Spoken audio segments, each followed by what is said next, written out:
Everyone please rise for the Pledge of Allegiance.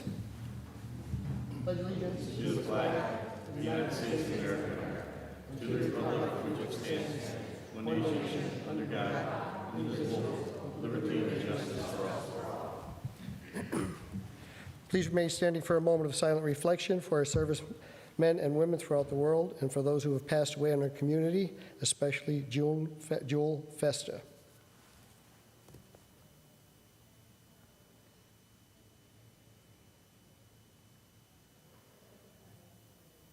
Thank you.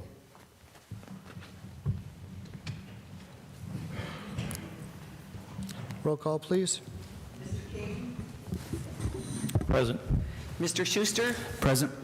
Dr. Rothchild? Here. Mr. McAndrew? Present. Mr. Smurl? Here. Attorney Gilbride, will you please bring the public up to date on Yes, Mr. President. Immediately prior to tonight's meeting, an executive session was held in regard to personnel matters, including investigations and on litigation issues. Thank you. Dispense with the reading of the minutes. Third order, 3A, overtime report for all departments as provided by City Controller received March 28, 2024 for March 2024. Are there any comments on any of the third order items? If not, received and filed. Do any council members have any announcements at this time? I have a quick one. So the Scranton Police Department will be having their annual car seat check. It'll be Thursday, April 11th, from 12 p.m. to 2 p.m. No appointments needed. You can have your child's car seat checked for recalls. Certified car seat technicians can help check for the best installation. Techs can answer questions on harnessing and proper use. This event is rain or shine at the Pennsylvania Ambulance on 1000 Remington Avenue, Scranton, PA. And that is all I have. Thank you. Anyone else? I think Saturday, April 12th, there's going to be another fundraiser for Detective Gilmartin, and that's going to be held, I believe, at Montage Mountain. Is that I think it's correct? Friday. That's correct. What is that? Friday. Oh, it's Friday, April 12th. I apologize. So if everybody can get out and help support Detective Gilmartin, that would be great. Thank you. Thank you, Mr. King. The Scranton Municipal Recreation Authority meeting is this Thursday evening at the Community Building at Naog Park. It begins at 6 p.m. And also on Thursday evening at 5:30 p.m. at Lackawanna College is the Downtown Streetscape Project. That's in the People Security Auditorium, 51 Vine Street. Fourth order, citizen participation. First, Joan Hodowanis.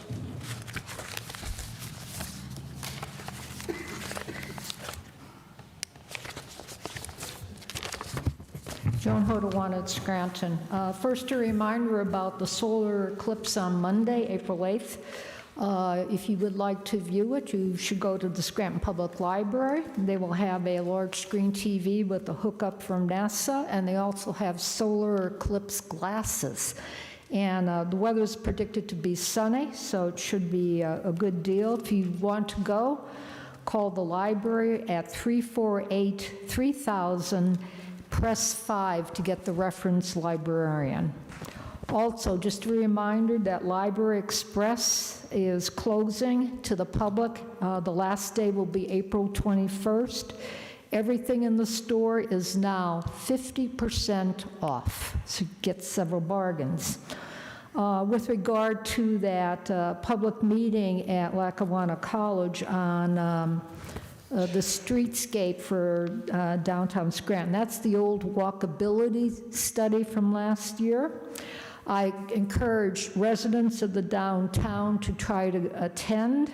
Among other proposals is a recommendation to replace 23 of 30 downtown traffic lights at intersections with four-way stop signs.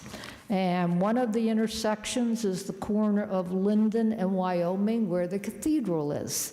So just imagine all the people getting out of Mass trying to cross the streets.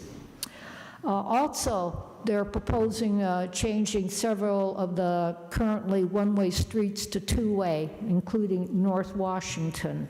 So if you live downtown and we may have a safety issue with trying to cross a street with four-way stop signs, the time to ask questions and express your concerns is now, not after the fact. So Thursday, 5:30, Lackawanna College, be there. The union contracts are still not on the website. The firefighters' contract, been waiting 364 days.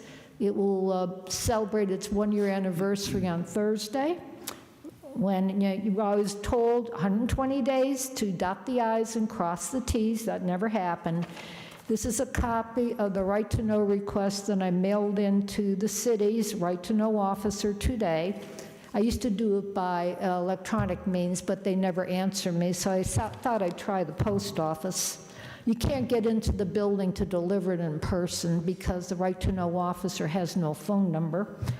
At any rate, I'm requesting it, and I'm going to pursue this because there's something wrong, something rotten in the city of Scranton that you cannot see a public document like that, and no one's given me a reasonable answer why. Also, the police contract is now 49 days late. And I saw on the newspaper that we're going to look at a skateboard park in Weston Field, and that may be a good initiative and a good idea. My question is the city going to be liable for injuries and accidents? And what kind of supervision is going to be there when people are skateboarding in case a child gets injured? Have those issues been discussed? And we should do that before we commit any money. I was happy to see the overtime report that DPW is still at 0 for the month of March, but I don't understand why Parks and Rec for the year has used up 54.7% of their overtime. What's going on in Parks and Rec in the winter? I would like to know. Also, can somebody please tell me what is the life expectancy of a department head in Scranton? Again, we now have a resignation in DPW just after we had to remove a person from OECD. I can't remember all these people. I need a scorecard because I don't know who's on first. So somebody take a look at that. And with regard to living in Samters and the lights from Mr. Basiliga's movie house, I have no problem. I love the lights. It enhances the downtown. It's classy. It makes you feel alive. And it improves the safety of downtown because no criminal is going to stand on that corner and sell drugs or molest a pedestrian. Thank you. Thank you, Joan. Jennifer Reed? Jennifer Reed?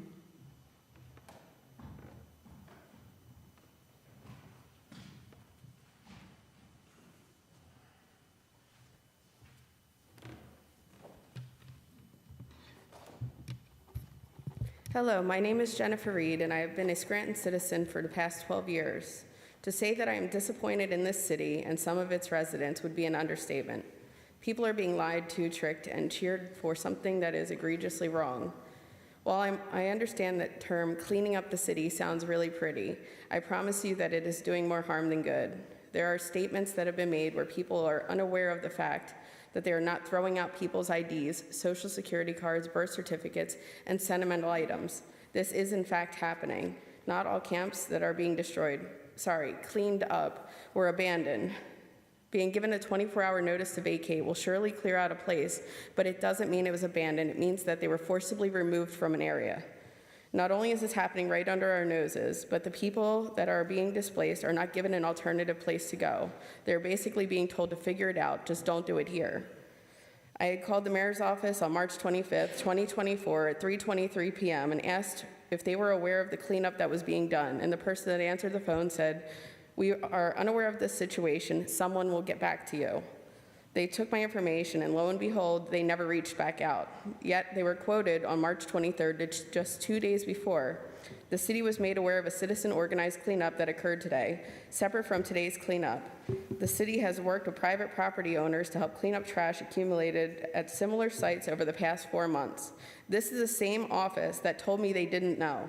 How can we trust that people will be taken care of in our community if we as citizens are being lied to by the people in charge? Just like the rest of society, these people are good or bad. But we are here now, people treating fellow humans like animals. These people are trying to survive just like the next person, and you can't even get into a shelter without an ID. And this is for everyone in the room. Raise your hand if you've ever been homeless or are currently homeless. Now raise your hand if you want to be homeless. Those numbers went down. I slept in my car for 2 weeks when I was younger because I was an active drug user, and my aunt would not allow me to be in the house until I cleaned myself up. I learned a lot in those 2 weeks. I was also working at the time, which made things more complicated. Do you know how hard it is to find a shower when you're homeless, or to even use a bathroom when places won't let you? How to stay warm without having your car running all night, or even worse, being only in a tent. If I hadn't had a job, where would I get food? Without a home, I had more than most people today, and I have over a decade clean. I can guarantee you most likely would not be able to survive on your own for 2 weeks with only the clothes on your back and no one to fall back on, in the middle of winter especially. I have been delivering food and supplies to these people for almost 3 years now, and I've heard their side of things for this long. I have seen people get jobs, move into apartments, and at the beginning of their unfortunate homeless journey. And many of these homeless people do have jobs. Many of us are feeling this way, people that have homes. We have come together to make sure these people are having their very basic needs taken care of for them, because places that are supposed to be doing this are not allowed to, just due to facing the backlash from those above them. Shelters are not allowed to help the homeless because heaven forbid you give a homeless person a tent since they have no other options left. If all of you choosing to sit here in your positions of influence, elected by the people, you can make a difference but choose not to. If it affected someone close to you, would you do something then? Stop sitting idly by and forcing individual citizens to do the job that the city should be doing. Give these people better options. If you don't like where they are, give them a place to be. Give them porta potties and a place to throw away their trash. People in the homeless community have told me themselves that this would be a big improvement, and it would give them a chance to feel like more than just dogs, that it would give them a place to have a little bit of their dignity back. The people that took away these things for them can keep their pat on the backs and their smug comments. I have watched good people in the past 2 weeks, regardless of religion, political views, and economic backgrounds, come together.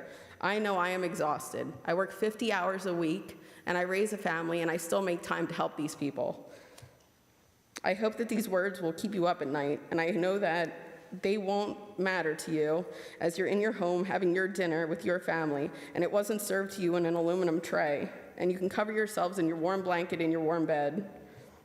Sir Winston Churchill said, "We make a living by what we get, but we make a life by what we give." I plan on continuing to give, and I hope that you will make the right decision and start helping as a community instead of letting us down. If this continues as it has been, many of us will know who not to vote for next time. Just remember, whoever saves one life saves the world entire. Thank you. Thank you. Aaron Lee?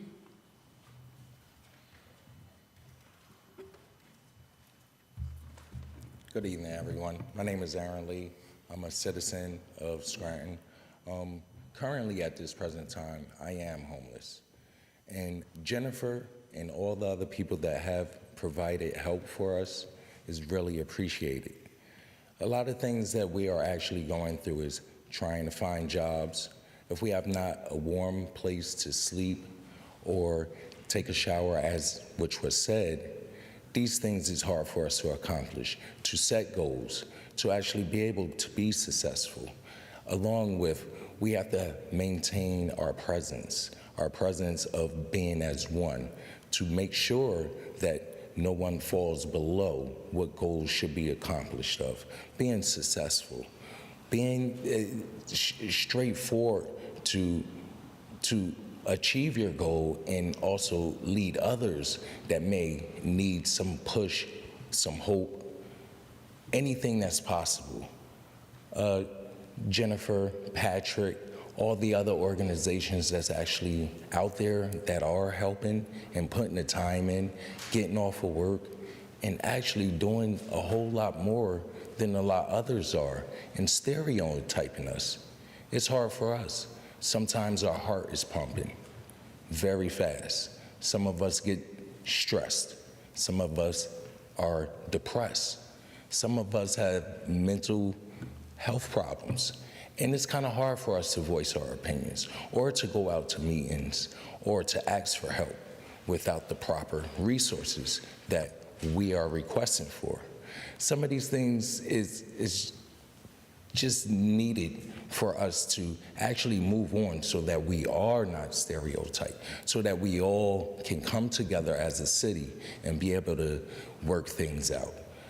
Us homeless people, many of us have diplomas, have skills, have worked, have lost jobs under a nature that was not asked for us to. It could have been a fire, it could have been a weather disaster, it could have been death in the family.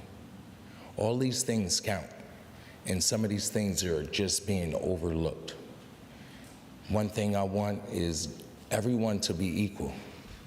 And by everyone being equal, it will cause less stress, less depression, just about less everything. Some of these homeless people, me and others that's in this room that may be homeless, would like a job, would like to be part of the development, would like to donate funds to help on to our own brothers and sisters. I really think that we should really just all come together and make sure that the homeless people are cared for, as in though Jennifer, Patrick, CIC, and all the other organizations, United Neighborhood, the funding. We can't really focus too much on funding.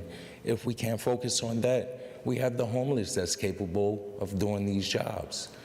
One thing, I'm employed, and it's very hard to get to and from the work when your job has certain hours for you. I'm a pre-DM. I do home health aid. I would like to go to work, clean clothes on my back. I have to present myself to these people, help the elderly, make sure that they're well taken care of. For a lot of these people that's here today, they may have an elderly that needs to be taken care of. So we have to be very professional as well and try to keep our own lives on the outside, which we shouldn't, because one thing in life is that we all have one to live. That's all I have to say. Thank you, Mr. Lee. Mr. Lee, can I ask a question? The agencies around the city of Scranton, are they helping? You said yourself you have a job.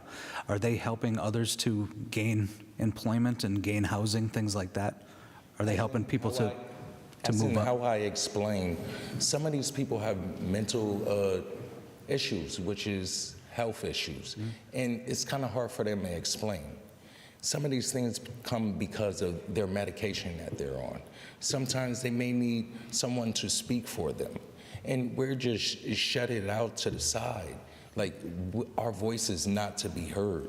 So yes, these things are available. I filled out when Section 8 came on the 1st of last month, one of the first applicants, and I'm still waiting on an answer. All right, so the agency actually helped you to fill that out and pointed you in the right direction? Yes, that came from United Neighborhood, and I did the next steps myself to go overhead to Scranton Housing Section 8 and fill out that paperwork. And I like for all the homeless people to be able to do that and have a chance to fill out those paperworks and be able to be moved up on the list. There's a lot of people that are not following the rules of Section 8 as well, and we're not getting an equal chance. Yeah, have you noticed that these agencies help with mental health referrals, things like that, to get individuals that may have mental health needs into the right services? Yes, and they're actually do make appointments and referrals, but also, again, it goes down to the mental health and situations with the counselors. If a counselor calls out and they're supposed to represent them for an appointment or go with them, provide the transportation, remember, there's a health issue. They forget. Some have dementia. Some are elderly. Some of these people can't be mobile to make it there. The weather can stop some of the people that should have been here or could have been here. Thank you. You're welcome. Les Spindler?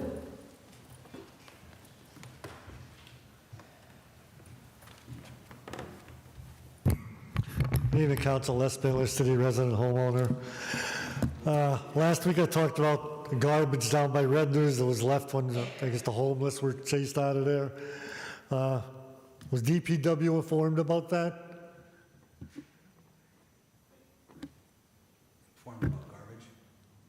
The garbage, but it's off the expressway going down towards Redner's. I talked about it last week. Right, do we ask, That was sent out and put on their list. Because nothing's been done yet. It's still there. We'll ask again. we could reach out to them again and see if somebody can get by and pick that up, please. And that leads me to my next subject that Joan already talked about, the DPW director resigning. If Tom Preamble was still DPW director, I don't know why he isn't, because I still to this day think he was forced to resign. He was a really good DPW director. He did a great job, because he told me he watched the council meetings, and when he heard something need to be done, he got it done. And I know that for a fact, because I forget what it was. I needed something done. He heard me on the meeting, and they were up there in a couple days fixing whatever I needed. I can't remember exactly what it was, but I met him a few years ago at the Novembrino splash pad. He came over to me and told me all this. He watched every meeting, and if somebody had a problem, he would take care of it. He didn't need counsel sending him notices or anything. He took care of it, and to this day, I still think he was forced out of office. And when I asked our mayor about it, oh, it's a personnel issue, I can't talk about it. And that's what she said about Lenny Nemetka being demoted, too. She demoted him on a Zoom call. Didn't have the guts to tell him to his face. Next thing. I got to piggyback on what Joan said. She stole some of my thunder about the Scranton Art House. I saw the article on paper. The Lips Department is out of control.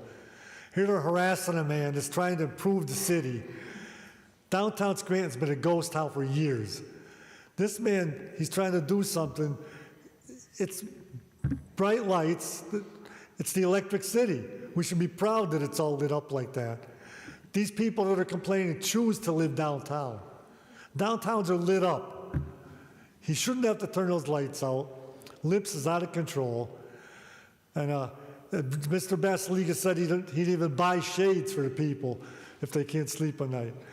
Joan said she lives there. It doesn't bother her.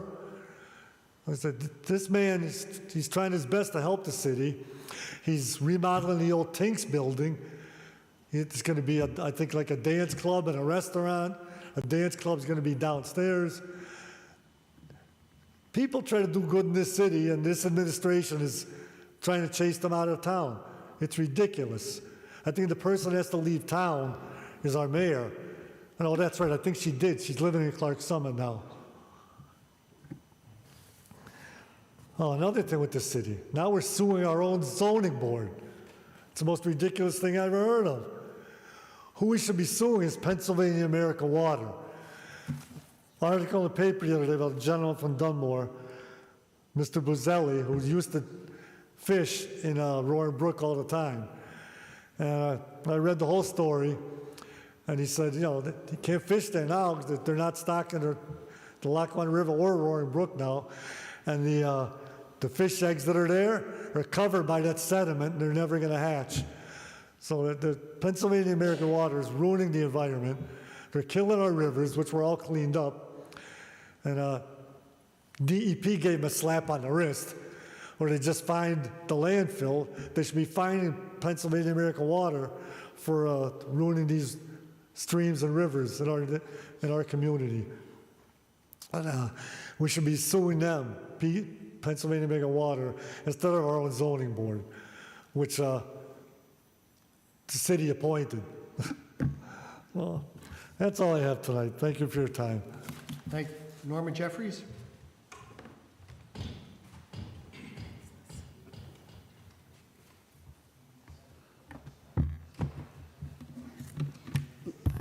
Norma Jeffries, Scranton resident. It's always interesting coming to council and to hear the things that I hear sometimes. And one of the things is the homeless population. I'm not, as I sat there and listened to the presentations that are made, my church works with the homeless people. We work with the Keystone Missions, and we do meals there, and we do what we call our sleeping bag project, and we make sleeping bags for the homeless. We do it on the first Monday of every month, and we sew them together and take them down to Keystone. So there's agencies, churches, and things out there. But as I heard them talking, and they talked about the United Neighbors, and they talked about the CIC Center over there, I think that's the name of it, on Linden Street, I thought, do we as a city of Scranton have a coordinator? Do we have someone at City Hall who knows all the different agencies in the city and what each agency is doing? This gentleman should not be questioned on different things that are going on. He is just his individual person. There should be an agency that's out there that knows about the numbers. For this young lady to stand up here with a board with the numbers of homeless, I guess that's what it was, I couldn't read it all.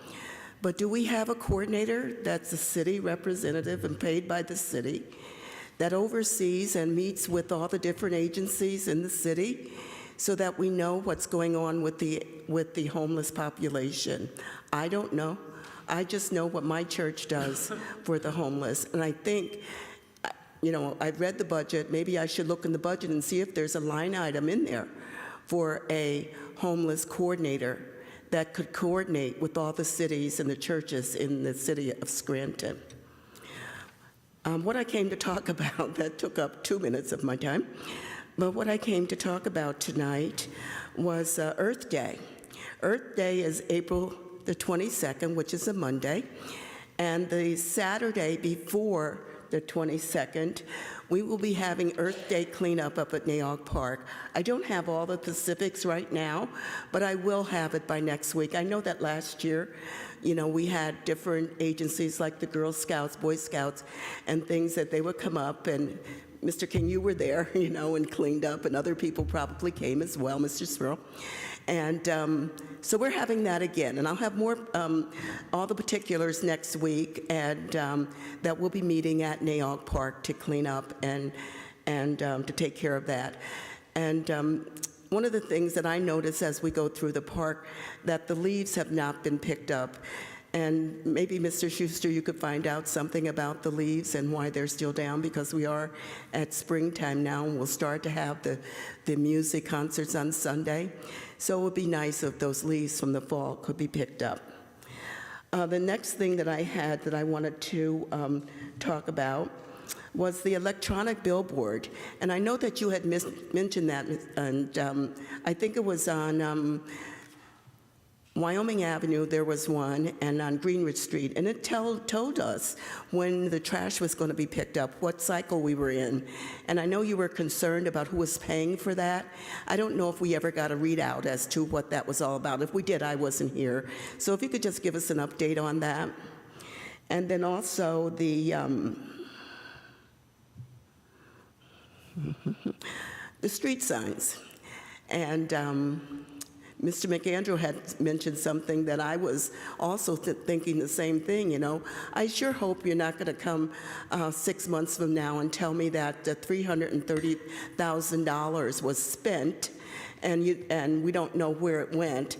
So that way, with this $330,000 and the previous $300,000, $600,000 has been allocated for street signs, and here we are still talking about street signs. So I'm hoping you could give us, not just me, the citizens of Scranton, a breakdown of how that money is going to be used.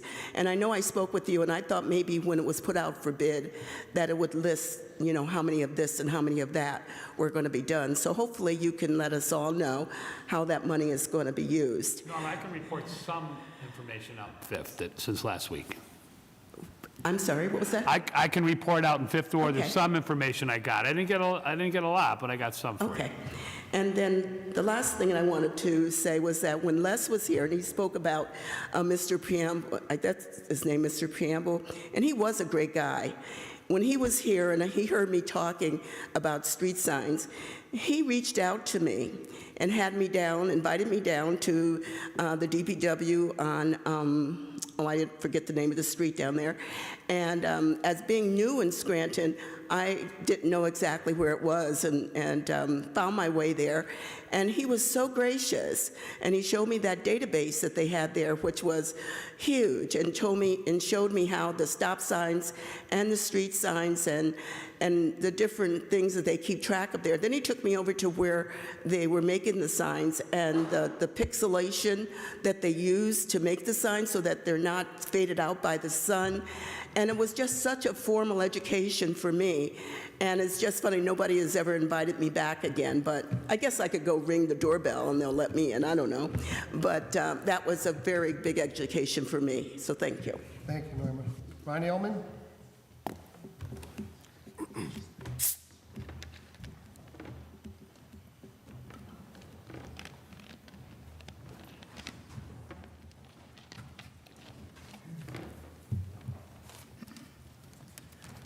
Good evening, Council. I just got a few things. Probably you guys won't find them interesting anyway, but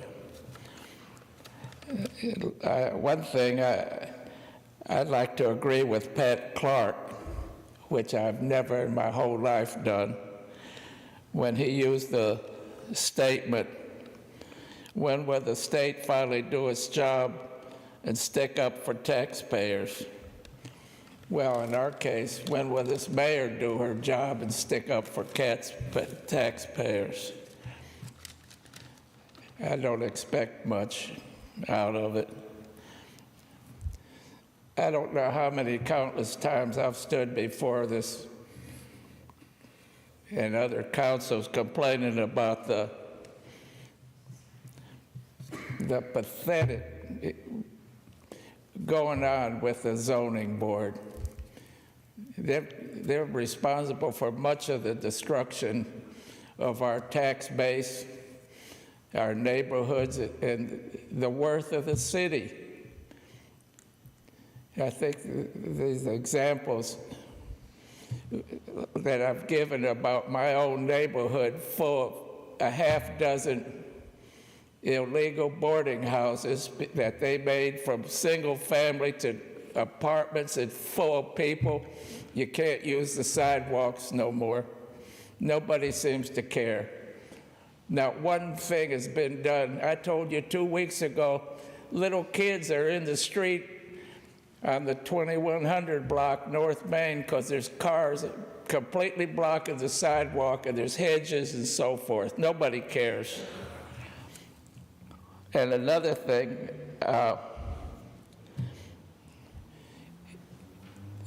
we cannot allow developers or anybody oppose the zoning,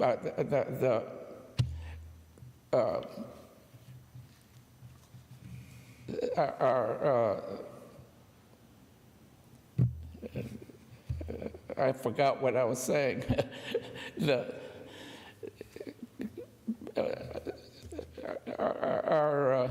How could I do that?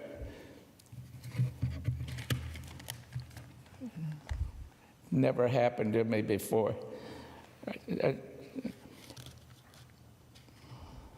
You know, I've told you before that I'm a dyslexic, and I start saying things sideways and upside down and everything else. That's what's happening for some reason.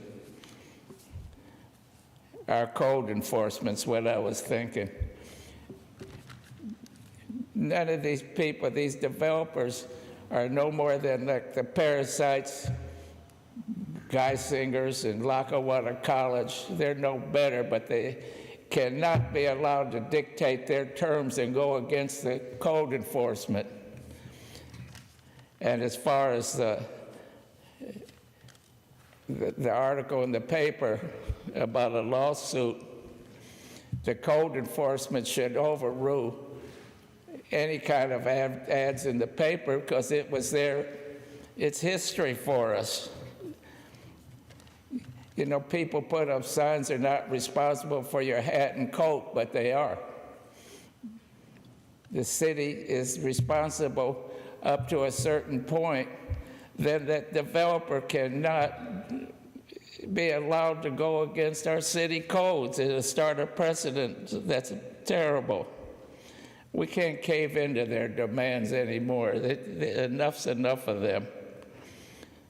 And one thing about the homeless, Norma knows that Roseanne and me been since the 90s trying to help Jason in our own little way. And what's happening with this $300,000 low-income house? Why can't something be divulged about it? You know, it seems like it's just being swept under the rug. And as I remember several years ago when they wanted a skateboard, which I was in favor of, the idea of injury and insurance came up and it was tabled. Yeah, thank y'all. Thank you, Glenn. Tom Coyne? Mr. Voldenberg, can you ask code enforcement to check the 2100 block of Main Avenue for vehicles parked blocking the sidewalks? I will, Mr. King. Thank you. Tom Coyne, Manuka. Shout out to Deborah at home. Now, I was given by someone to present here who couldn't make it a list of departments and how many have served in them. So far under this administration, we've had 4 city business administrators, 4 city treasurers, 2 assistant city planners, 2 city solicitors in the law department, 6 city assistant solicitors, 4 park and recreations directors, 3 OECD directors going on 4, 3 OECD deputy directors, 3 financial managers in the business administration office, special assistants too numerous to report on, 3 fire chiefs, 3 police chiefs, 3 human resource directors, 3 information technology directors, and 4 DPW directors if you count the interim director, Larry West, now going on 5 DPW directors. That's a lot of turnover. Now, onto my subject. I'm going to define some words. To collude, to act together, often in secret, to achieve an illegal or improper purpose. To conspire. Conspiracy is an agreement between 2 or more people to commit an illegal act along with the intent to achieve the agreed goal. Premeditation is when an individual contemplates for any length of time the undertaking of an activity and subsequently takes action. Premeditation is defined as thought over advance. Premeditation and deliberation can occur in brief intervals. The test is reflection, not time, as one can follow another, and judgment can be formed quickly. Criminal intent, also known as mens rea. The little translation from Latin is guilty mind. Why do I define these words? Because I want you to fully grasp the situation, because these are not just words. We recently had news of a DPW resignation of Mr. Petroface on March 29th, as if it was a surprise, but this is not the case. The mayor said the position will be posted, and Dennis Zarkov, the department's current manager emergency coordinator, will be in charge of its day-to-day operations until the new director is named, making him an interim director without vote or approval of this body. What is not said that Zarkov, who works as a manager, I believe, does not reside in the city of Scranton, is beyond the 6-month period, and I believe a waiver has been submitted and sits with this council now for over 3 weeks. A waiver of residency for him. Izvenit Pazursta. If I'm wrong, please let me know. You're aware that if a person fails to move into Scranton or leaves Scranton's residency, they are no longer eligible to be an employee. You have 6 months to move into Scranton, and on departure or failure to move in, that termination is instant. This is enshrined in the city's charter, the founding law. There is no higher law. I would like to hear from council if they had any residency waivers presented in the last month. For who? What action has been taken, even if the action was just to set it aside? The words, when you become aware of a violation of the law, there is a duty to report it. Has this body directed the law department and HR to remove that employee as the law requires? To knowingly sweep it under the rug is a premeditated act to collude and conspire to violate the law. You may not be aware, but there is no confidentiality protection in participation in an illegal act. Even as a lawyer, all that communication, including attorney-client privilege, is not protected. So again I ask, has a waiver been submitted to this body in the last month? By whom? And though not acted on, has anyone directed, at the minimum, to the law office and the HR office to properly resolve this? The floor is yours. Answers? I'll answer that for you. I received the residency waiver from the mayor's office and the business administrator's office, and I still have it. I have not put it on the agenda until I received information I was requesting from our solicitor. I've received that all this afternoon, and next week it will be on the agenda. I believe you received that, from what I've gathered, 3 weeks ago. Correct. Whether you're going to put it on the agenda now or not is a completely different situation. And again, this employee is over 6 months employed for the city of Scranton, correct? I believe he is now, yes. Why? 6 months, non-resident, gone, city charter. If you are not sending it to the law department, if you are not sending it to HR and demanding an immediate termination, then you are conspiring to violate the city charter and the law, and you should not be in office. Well, there you That's go. the law. Thank you. Follow it. Lynn Lebrowski. Lynn Lebrowski.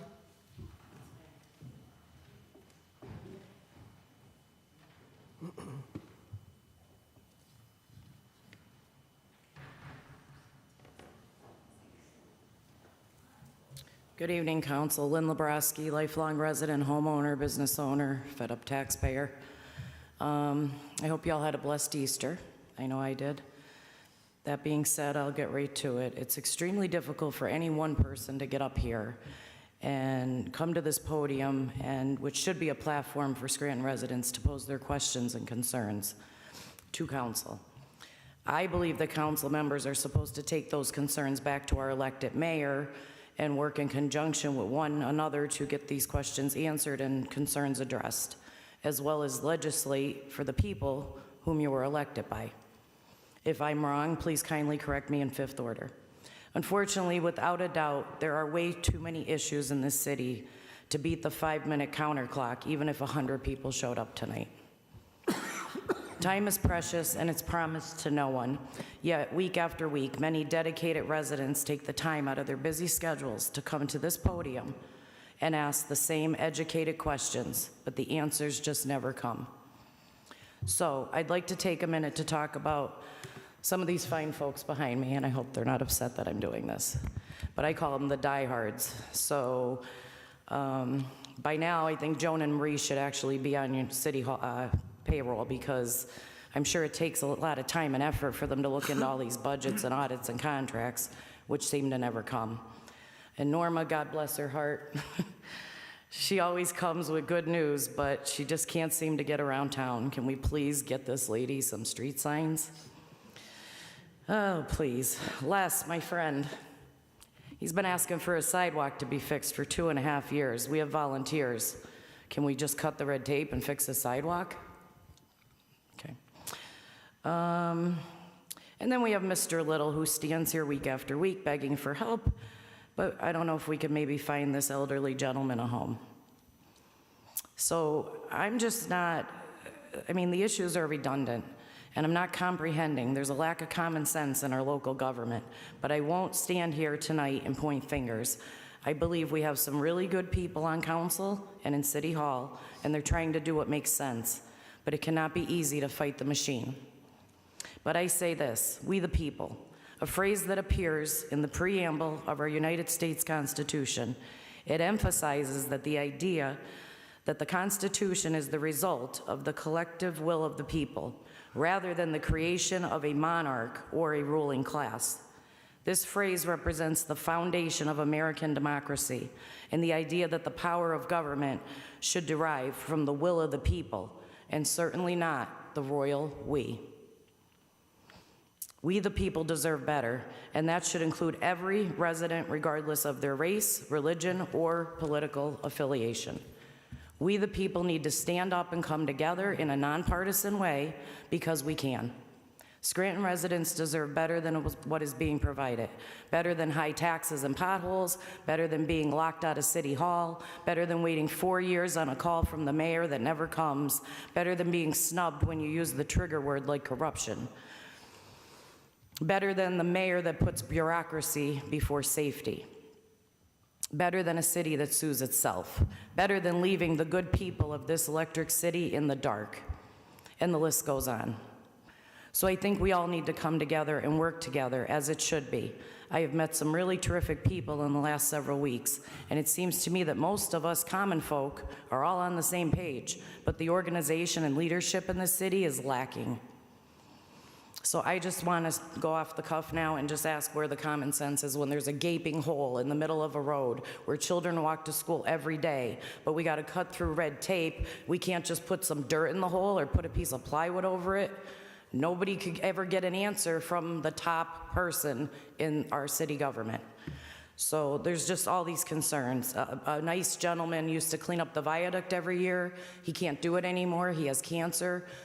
When we were cleaning up the Heritage Trail, there was a young man that did do the cleanup of the viaduct in honor of this person that can't do it anymore, and the bags of garbage have been sitting there for a week.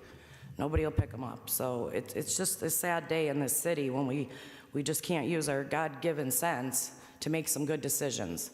And I'm just gonna ask that, I'll close with this, that we stand up as residents, we take our city back, and in the meantime, if we can just all pray for our leadership, that would really be fantastic. Thank you. Rick Little? Rick, you're... Mr. Voldenberg, would you reach out to DPW, make sure they can, see if they can swing by and pick up the garbage that's near the viaduct? It's bad. I will, sir. Thanks. Also, while we're on that. Hello, Scranton City Council. My name is Rick Little.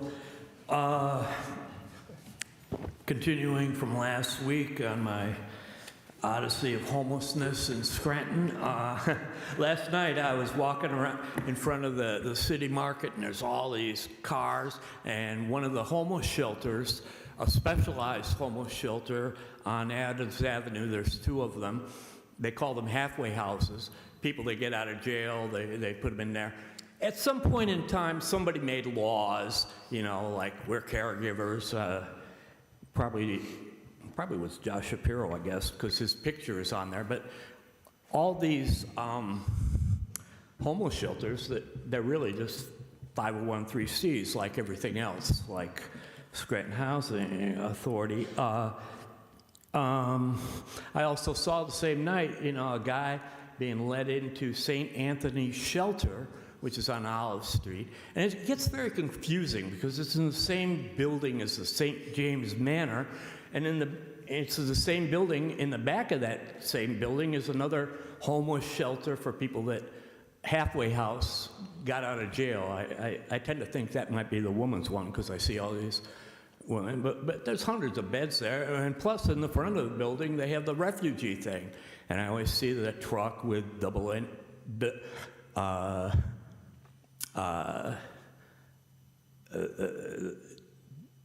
NAACP truck there, and it's always open and people are always coming in, but there's no housing for the elderly. The city market, the two nonprofits. Let's see, I covered that.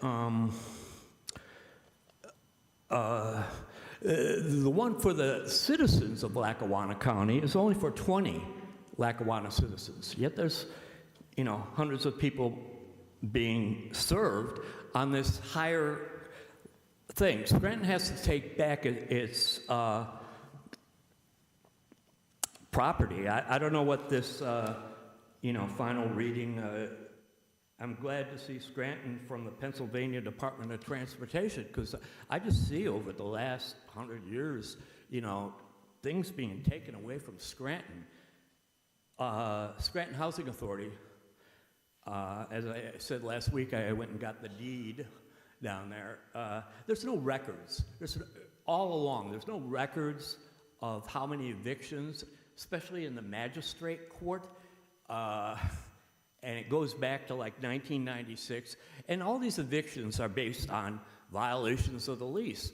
No one has read, and when I say no one, I mean the people that are adjudicating it, they don't read the lease. They don't even present the real lease in their legal papers. There's no reason that I should have been taken to court in the first place. In fact, it was illegal because HUD, SHJ's main duty as a federal housing authority is to stop homelessness and provide safe housing for the elderly and disabled. And if the tenant can't afford the rent, SHJ's federal duty is to find funding. Now, you start looking into HUD. I tried to get on the board of SHJ. This is the biggest problem I see. Scranton has lost the Scranton Housing Authority. It's really run by the district attorney's office, and it's my opinion that the district attorney's office is running the courts. They have their people in there, and they're running the courts in the two most vulnerable things, the youth services and the elderly. CIC, all the things that they've set up to take care of the homelessness. I mean, I go down there, it's the same people out of the halfway house, and they come there, and all these charities, good people, they bring their food to CIC. This is the daytime place. And I watch people come in, they have cars. I didn't have a car. They come in and they just take the food and they go. There's a lot of food. There isn't very much housing. And there needs to be a holistic review of the DA courts. And I'd just like to promote a book called The Luzerne Railroad by Larry Hohal, Hohal. Vote. Know who your clerks are in the courts. Know who you're putting in charge. Dave Dobson?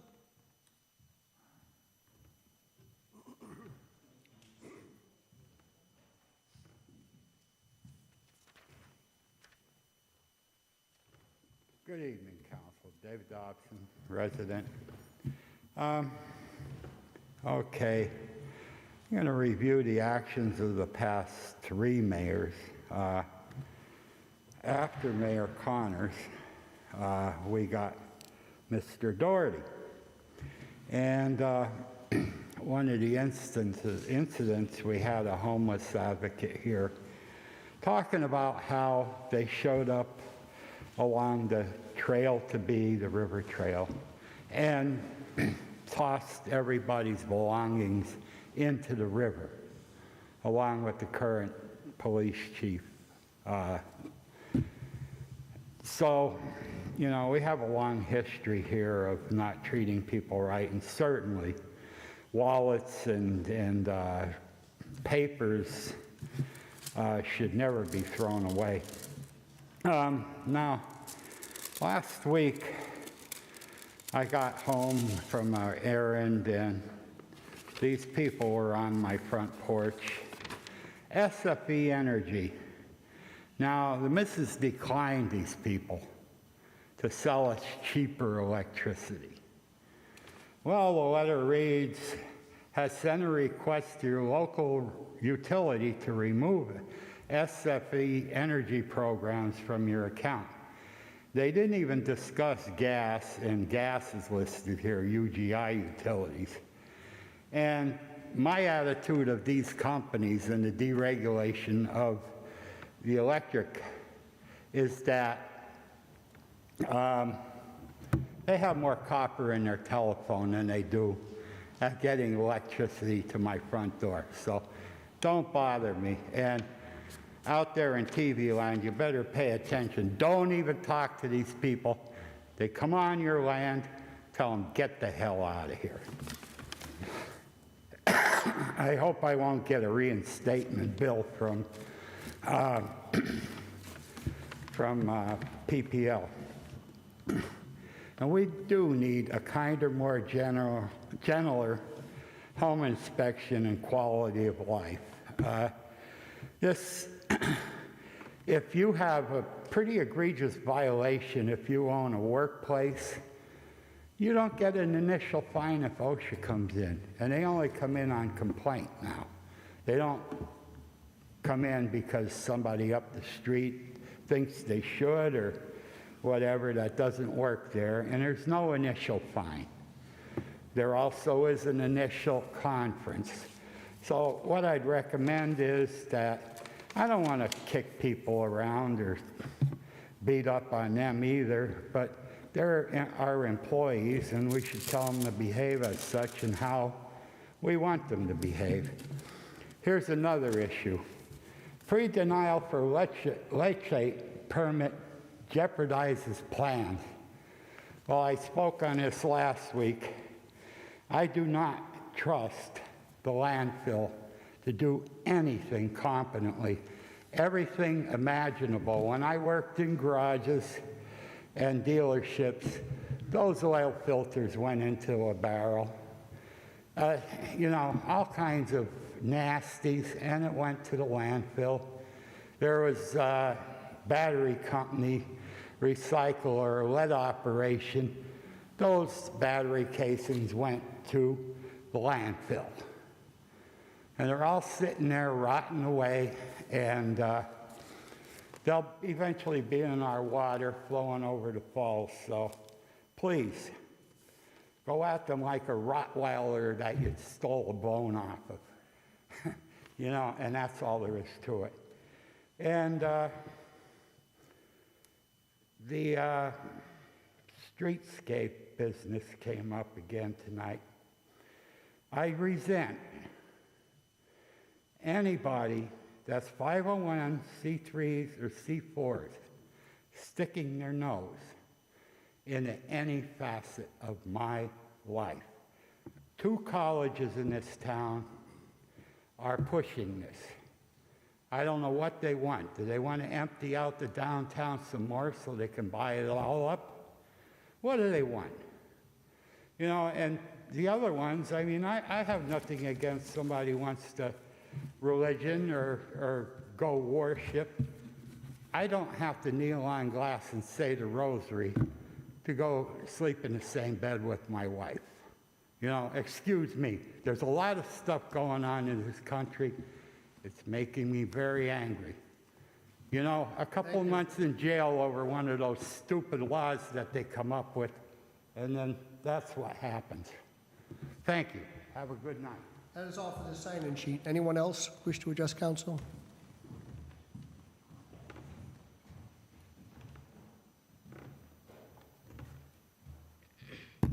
Would you accept the distribution of a handout? Yes.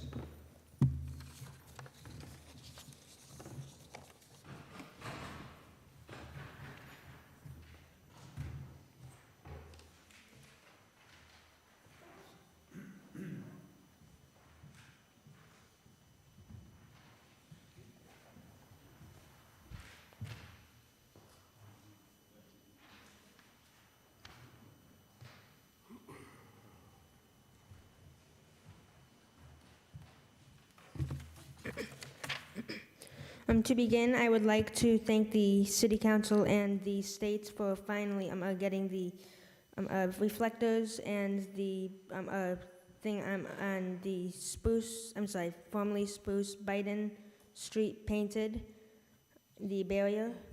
And I just distributed a handout. I'm Eli Verchuk, and I reside at 2 Leslie Drive in Scranton.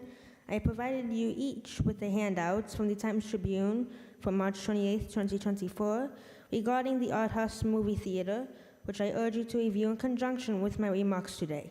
I stand before you today to address a matter of concern regarding the recent fines imposed on the Art House, a cherished movie theater located at the corner of Lackawanna Avenue and Penn Avenue. It has come to my attention that the Art House has been fined for its so-called bright lights, which, while I understand the importance of city ordinances and regulations, I would like to highlight the significance of this establishment to our community. The Art House serves as a cultural hub and a beloved entertainment venue in our city, providing joy and cinematic experiences to residents and visitors alike. Moreover, the Art House represents a rare instance of positivity and vibrancy in our city, where too often good news is scarce. It would be regrettable to stifle such a beacon of hope in our community. However, I urge the City Council to consider the impact of these fines on the Art House and its ability to thrive. Moreover, I respectfully suggest that members of the City Council take a drive by the Art House on their way home tonight to witness, if the lights are on, to witness the brightness of the lights in question. This first-hand observation may provide valuable insights into the situation and aid in making informed decisions regarding the fines. In conclusion, I kindly request the City Council review the situation regarding the fines imposed on the Art House and consider alternative solutions that support both the vitality of our arts community and city regulations. Also, I put in a box on the back of that handout I distributed from Joan Hodawanis, who lives across the street in the Samters building.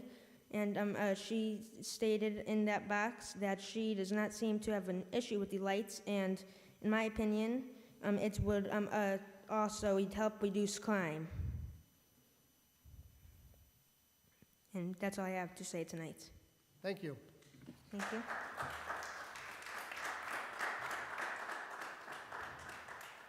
Anyone else?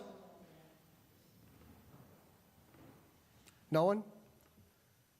Fifth order, 5A motions.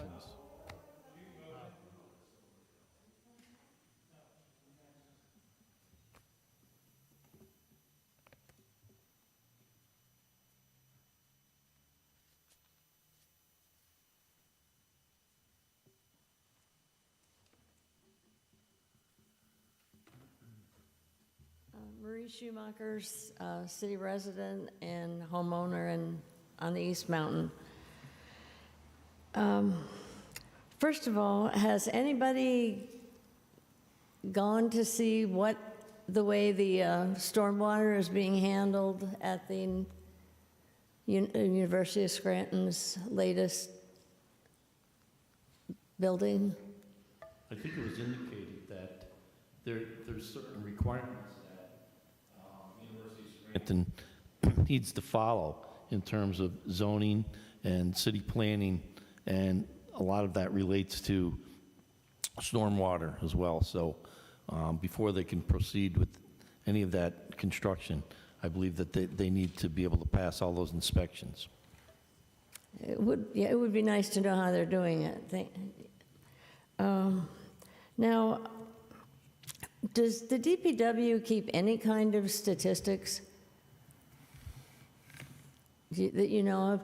I send a right to know to our right to know person, not to the DPW, but it's not, it's not over the time that they have to give you a response, but I would think it would be a whole lot faster, because what I asked was the last year, the most current year, that Seymour Avenue was paved from 307 to East Mountain Road.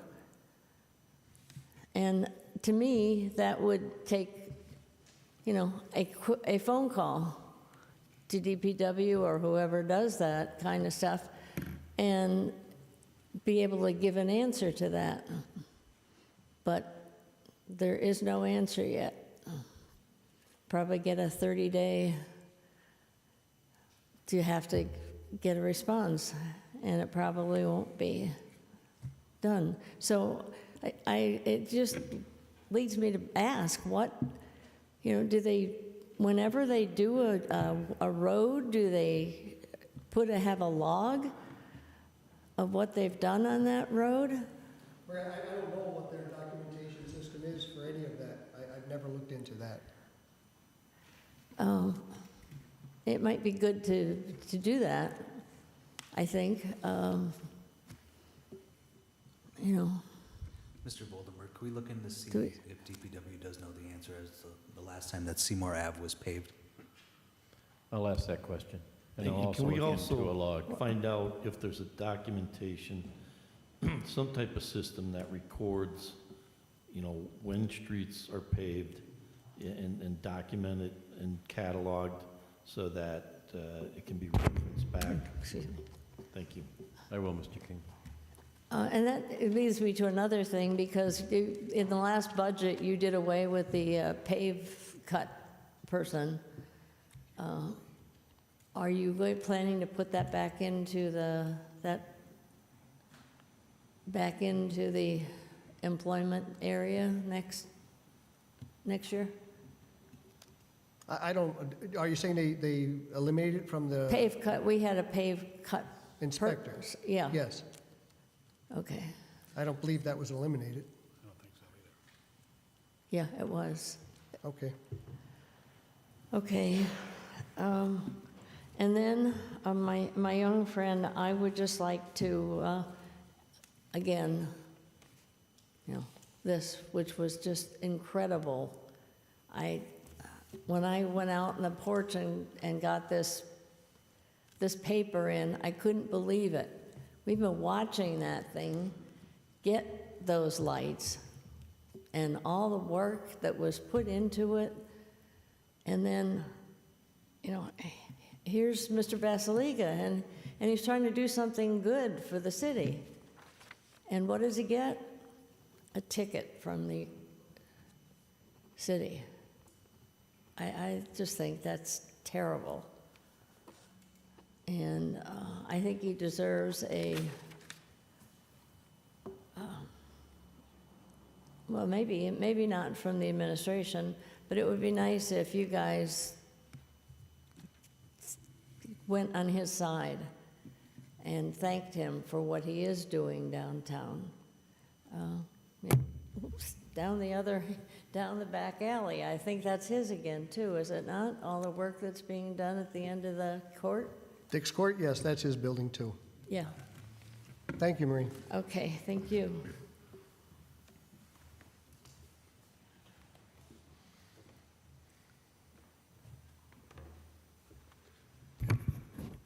Good evening, Council. Mike Mancini, Scranton. A couple months ago, I mentioned that I'm a big fan of those that are present. Those that are present make good decisions. Over the last 2 weeks, 3 of you are present for the first time in years. I feel that we finally have a group of people that care about the city, that are being proactive as opposed to reactive like this administration. This administration has become dull as our street signs from 30 years ago. There is no substance, and she brings nothing to the table. You know, even the littlest of things like replacing signs becomes a big issue when it becomes $150 per installation. You know, when we take these signs, what are we doing with them? What are we scrapping them? You know, you see a lot of these dull and faded signs in man caves and things like that. Why don't we just take these signs and try and resell them? You know, there's people that have owned their home for several decades that would love to see a street sign that says like Ferdinand Street or something like that. You know, it helps with the installation. I asked last week about canines. It's unfortunate that this mayor cannot even look at our safety issues and realize that we have a deficiency with our canines. I have to address council as opposed to her accepting a phone call. You know, when you're from the other side of the country and you really don't understand what's going on around here, things like this happen. You know, I've asked this council to contact the utilities as far as our manhole covers and when they go to cut our roads.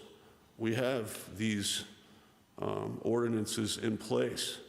We need to push them as far as we possibly can.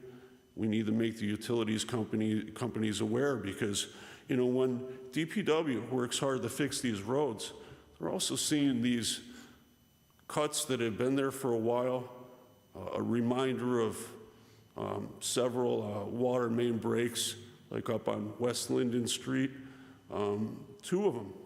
Neither one of them were filled in properly. It's a reminder of the unfortunate loss of water, you know. I'm not too keen on the PA American Water. I looked at those documents for the sale of the sewer authority. There is a rain tax in there. Frankly, Mr. Smurl, you didn't even address it. Not once. Several weeks you received documents, you know, sitting in that chair, having that gavel. You're supposed to lead by example. In my opinion, you're the weakest link. You're like the mayor, you bring nothing to the table. And it's unfortunate because this is the time where we need most of you the most. You know, we have a railway system coming through. We have a police department that's deficient. We have a police chief and a head of detectives who were approved through that LEAP. You know, that's that old testing that was done through the Scranton Police Department, which most of our older police officers took. They lead by example. This is the fabric of our police department since 1866, and that's taking the responsibility, the ability to carry yourself and lead by example. That was passed from generation to generation. This administration took something that she thought works in Portland, brought it here, leaving all of our officers at risk. It's unfortunate. You know, I think that you need to bring both of them back in before caucus and address the issue. And as far as Lee Morgan and others who have brought up the fact that with your head of parks, after 6 months, if he doesn't have his residency, he's gone. Now that this council is back in the hands of the people, let me address this. There's going to be no more out-of-town approvals. You know, this is what happens. You have a laundry list of those that were here, let go, fired, whatever.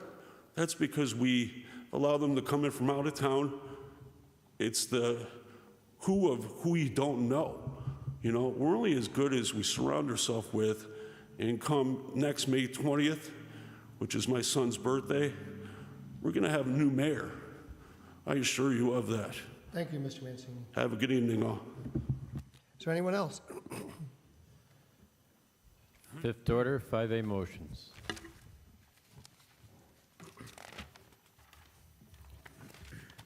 Mr. King, do you have any motions or comments? I have several comments in reference to the work that was done at the corner of Biden Street and Jefferson Avenue. I know that we put in for that back in January, and I'm thrilled that that was finally completed. I just also want to report that the barrels that are busted when you leave the city and go out toward Pittston Avenue, there's a split toward 81 and a split to Pittston Avenue. Several of those obviously must have been hit, and they've been busted there for a while. I'm told, we got an email that DPW will be replacing those with new barrels within 2 weeks. So that's an update on that one. In terms of John Basilega and the lights, I don't know if I could speak for all of council, but I could speak for myself. I was appalled when I saw that report because I think that that's a prime example of some of the resurgence of downtown. And, we have a number of developers who have taken some old, I don't want to say dilapidated buildings, but at least many of them abandoned, former factories which were vibrant and supported this area for many years have all been converted.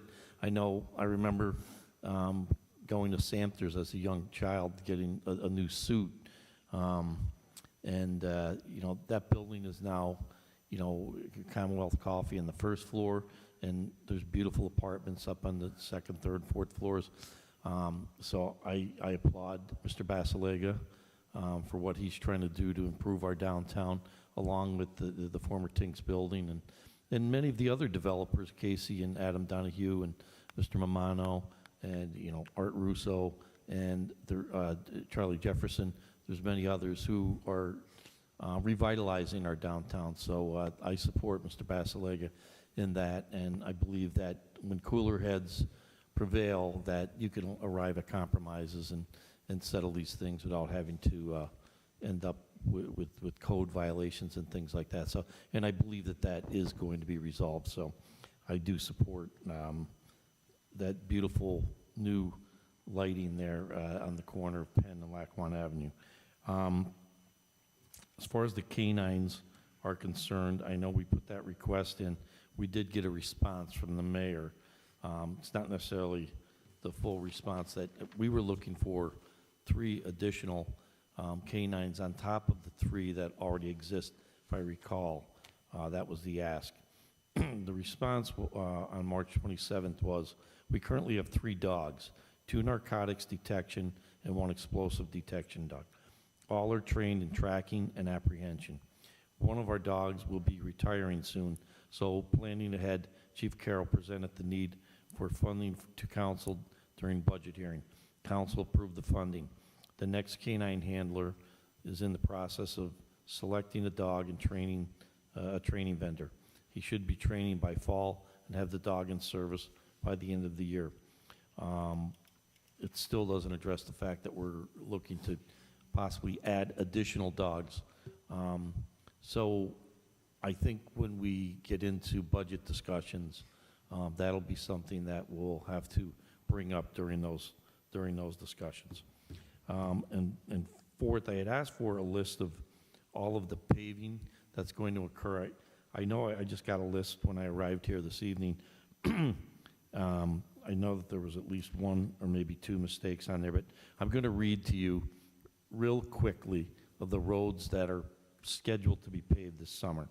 The 100 block of Lucky Run Road, 15 to the 1700 block of Euclid Avenue, the 1700 to the 1900 block of Manila Place, 1600 block of Parkhurst Place, the 600 block of North Evans Court, the 1000 block of Howell Street, the 800 to the 1100 block of Drinker Place, the 1500 block of Ross Avenue, the 900 block of Stipp Court, the 600 and 700 blocks of Colfax Avenue, the 2100 block of Ash Street, 300 block of Max Court, the 100 to 300 block of Meadow Avenue. Thank you, please.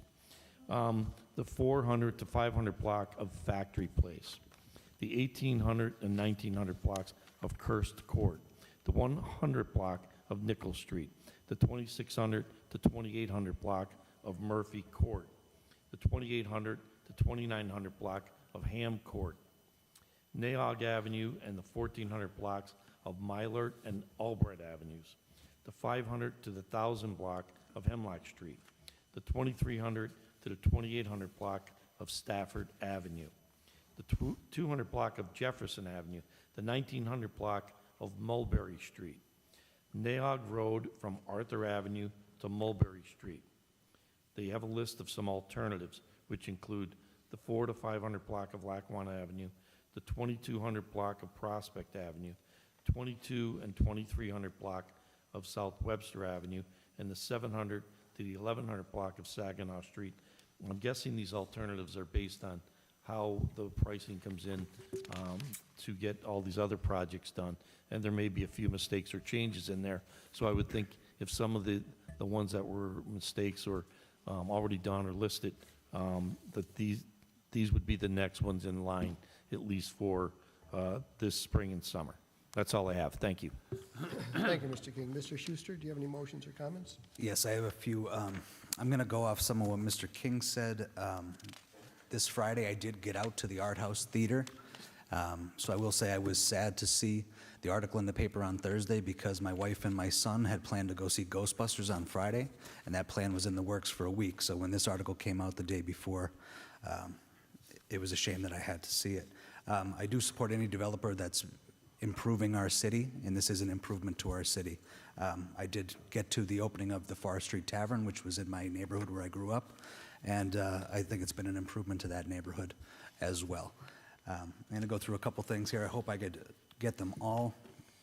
I had asked about the zoning meeting. Some of the neighbors on Euclid Avenue and Hawthorne Street that were affected by one of the variances that was up at the zoning board meeting.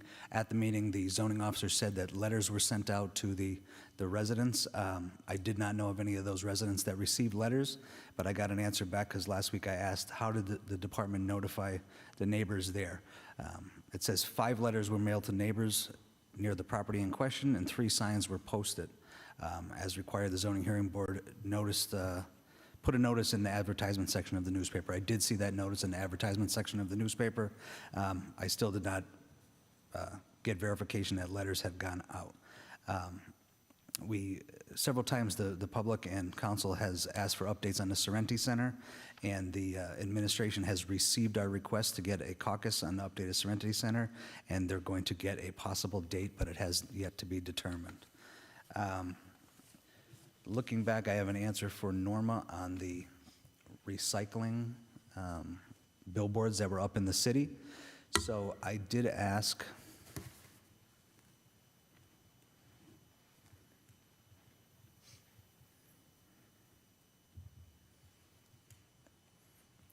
I'll get back to that one. I just hit the button on the computer and it went through. It did say, from what I remember from reading here, I asked for the cost of the project. It was $2,000 a month for the billboard project. And the city was going in a different direction. I asked what the metric was, how we determined whether that was a successful spend of that money, because I thought, maybe we'd see an uptick in what the tonnage of recycling were. I thought I'd receive an answer like that. I did not get what that metric is that they were going to use to whether it was a success or not. They did say that grant money was used for it, and the grant money had to be used for education. So after the meeting, I could pull that up. I'm sorry, I hit the space button here, and I lost that email.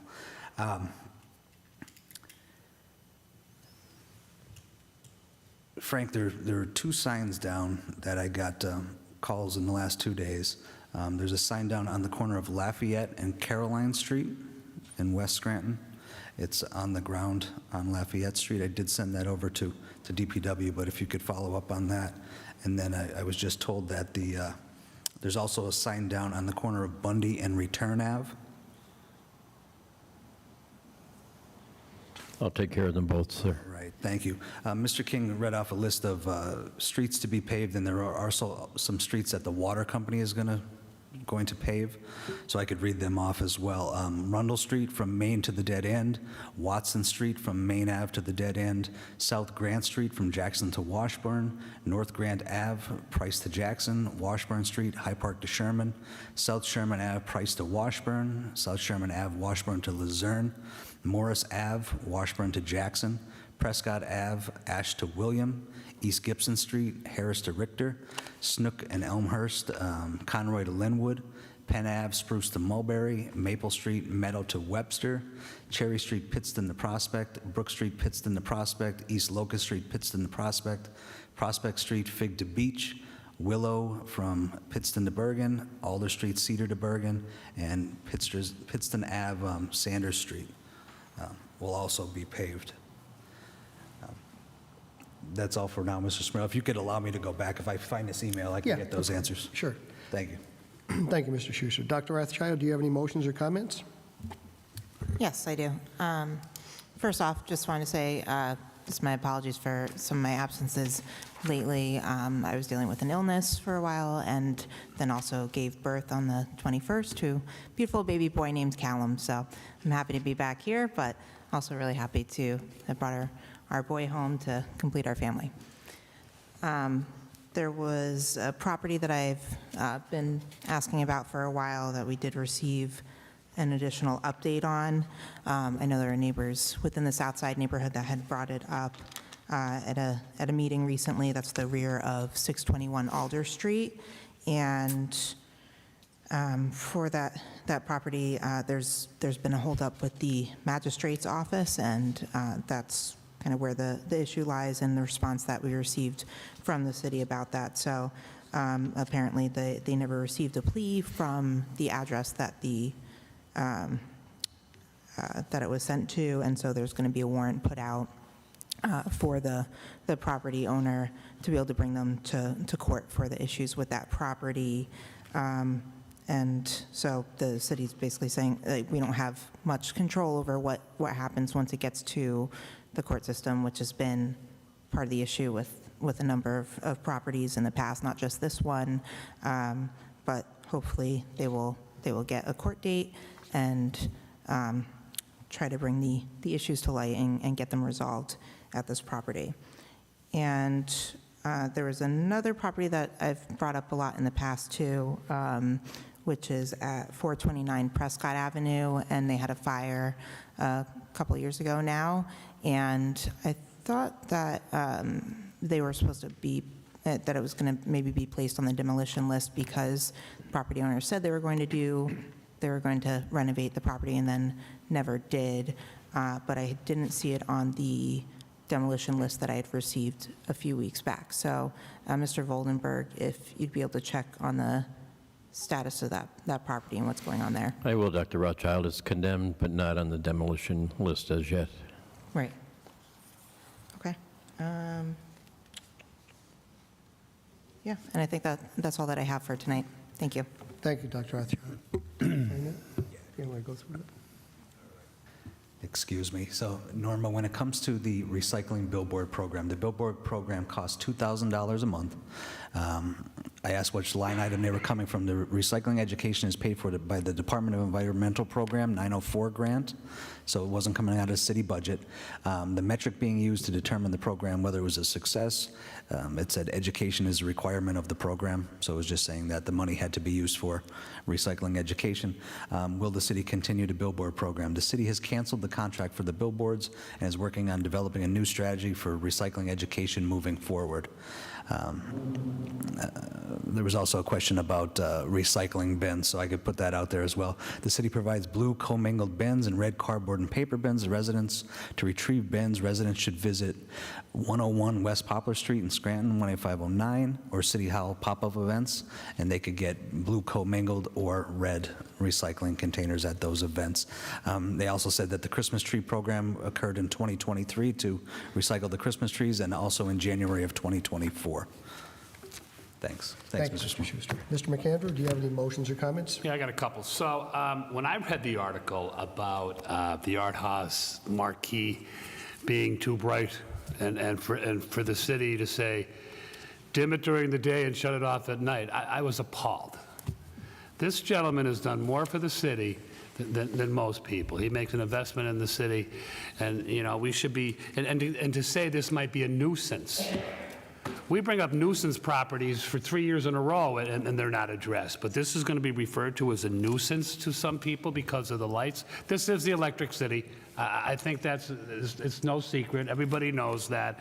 And he should be applauded for all the work he's done, and not a slap in the face. I just think it's ridiculous. Next up, okay, thank you. So on March 4th, we got a list of the property's going to be the demolition list for this year, this spring of 2024. With that said, a gentleman reached out to me on Monroe Avenue and told me that there was a house at 929 Monroe that was supposed to be torn down for many years.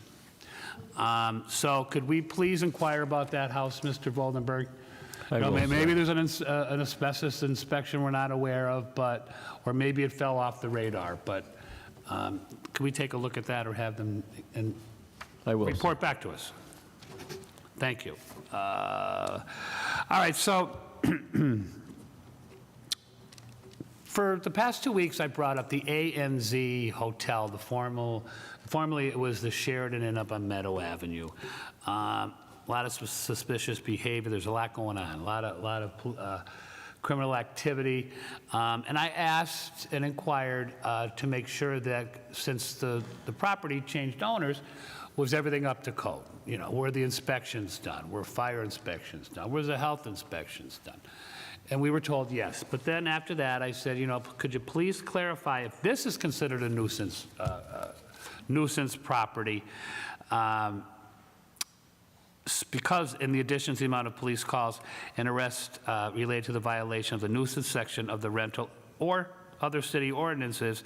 And the response that I got, which I'm glad to hear, is this inquiry requires additional analysis from the proper department. So it's still being looked at and that goes out to the people that have been asking me about it and are very concerned neighbors. So at least we got that answer. And also last week I asked about the street signs that were made last year. We ran out of money, and then this year we got a windfall of $333,000. And I asked last week, what does $333,000 get us with signs? How many, how much, installation? You know, is that a lot of money, or is it not enough of money? And I asked about the contract. So what I got back was per contract, it's from 2023 to 2026, so there's a contract with Max Signs. The total price of the street sign installation project is $125,290. And the projected completion date is September 1st, 2024. So can we get some clarification? I mean, if we're getting we got a grant for $333,000, and we're only utilizing $125,000, or $125,290. It still didn't tell me how many signs we get out of that type of money, or what is 100. Now, so here I'm going to ask my question again. So, what does $125,000 get us in the way of signs for this projected completion of September 1, 2024? I'll find that out, sir. I mean, if there's remaining money, keep making signs, because I know they only do some a year, but now we farmed it out, so we don't have to rely on our own employees to make them. So just a little more clarity with that. And what else do I have? I believe, oh, no. So on Penn Avenue, I brought this up in caucus. So I got a phone call Friday, I believe it was, no, Thursday, I'm sorry, that the water company was doing this project on Penn Avenue, the block where all the restaurants are, the block where Studio RD is, and the merchants there are like, whoa, what's going on here? And they went out to the water company and said, what are you doing? And they said, we're putting up signs. The street's going to be blocked off for 5 days to a week, something like that, and you'll have no water. And they're like, wait a second, this is our livelihood. Restaurants can't operate without water for sanitary purposes. How do you do hair at a salon without water? And I guess the water company said to these residents, hey, we can't do it. They said, why do you do it off hours? And they said, we can't, that's too much overtime. So, a company like this who's almost tripled our water bill in a year, or will, to have that type of attitude in doing work in our city bothers me, and it bothers these residents, or merchants. So I brought it up in caucus. I also brought it up to some administration here in the building, and during caucus I asked Mr. Voldenberg to please contact the water company tomorrow, and let's have a little dialogue here, because this is affecting people's livelihoods. And there should be some type of compromise. And there wasn't really much notice for these poor people that like I said, it's their livelihood. So we need to do something about that. And that is all I have. Thank you. Thank you, Mr. McAndrew. Last thing, we just missed one item, the 3,000 block of Murphy Court off of Davis Street to be placed on, to be repaired, patched, or whatever they have to do there. But that was also turned in. That is all, Mr. Voldenberg. Fifth order, 5B, no business at this time. Sixth order, 6A, no business at this time. Seventh order, 7A, for consideration by the Committee on Finance for adoption, filed to Council number 15, 2024, ratifying the confirmatory deed of property situate at 2811 North Main Avenue in Scranton, PA 18508, transferring the property to the City of Scranton from the Pennsylvania Department of Transportation. What is the recommendation of the chairperson for the Committee on Finance? As chairperson for the Committee on Finance, I recommend final passage of item 7A. Second. On the question, roll call, please. Mr. King? Yes. Mr. Schuster? Yes. Dr. Rothchild? Yes. Mr. McAndrew? Yes. Mr. Smurl? Yes, I hereby declare item 7A legally and lawfully adopted. Eighth order, 8A, filed to Council number 14, 2024. This ordinance converts a certain portion of Deacon Street from one-way to a two-way street. Council is awaiting for recommendation of additional stop signs from the city engineer. Mr. Smurl, Yes. I just asked if Frank Voldenberg, if he could reach out and try to expedite this process so that we can get this out of eighth order and get this ordinance passed. Appreciate that. Thank you. I'll take care of it, sir. Thank you. There's no further business. I'll entertain a motion to adjourn. Motion to adjourn. Meeting adjourned.